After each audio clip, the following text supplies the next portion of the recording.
what do you need from China? So I'm in talks with several Chinese investors and partners.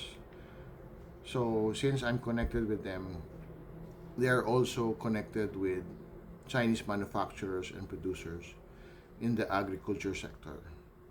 So for you guys who needs, for example, agricultural drones, um, these are handling spraying drones for pesticides and monitoring.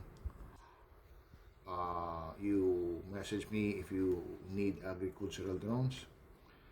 For those who need tractors, these tractors are, I think you know already what tractor is doing, so I don't have to explain. But these smart tractors with auto steer are hot for African terrains.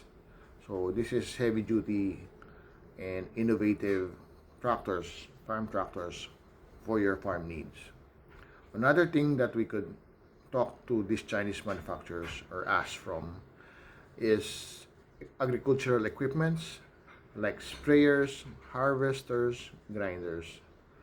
So these are field sprayers, rotavators, and combine harvesters.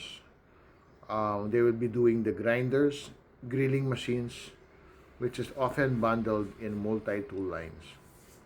Okay, so these equipments will cover different kinds of crops and even livestock. Okay, so let's see what else that I need to say to you. So as you all know, for those who haven't ordered from China yet, that China produce cheap equipments, tractors, and drones. In fact, they're the number one when it comes to production. But mind you, we have to choose the right manufacturer and producers because not all Chinese manufacturers and producers are um, honest or provide good quality machineries, right? So we will help you with that. Okay. Now, this is not my field, by the way. It's not part of our organization. I'm just helping you if you need this agricultural drones, tractors, and equipments. Okay, because I know you need that badly for your farm needs. So I'm here to help you out.